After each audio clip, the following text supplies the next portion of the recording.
পাওয়া যায়, আরো অনেক থাকতে পারে।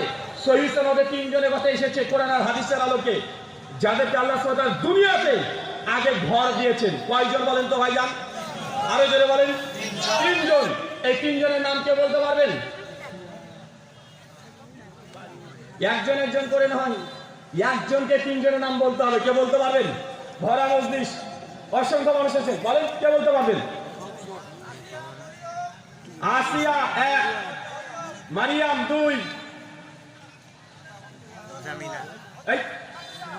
খাদিজা 3। মাশাআল্লাহ, চাচা তিনজন মেয়ে মানুষের নাম বলে দিয়েছে, আমরা নাই। চাচা আপনার উত্তর একদম 100% ভুল হয়েছে। আপনি বলছিলেন, কি বলছিলেন বলেন তো? কি বলছিলেন বলেন? ওমর বিন খাত্তাব 1,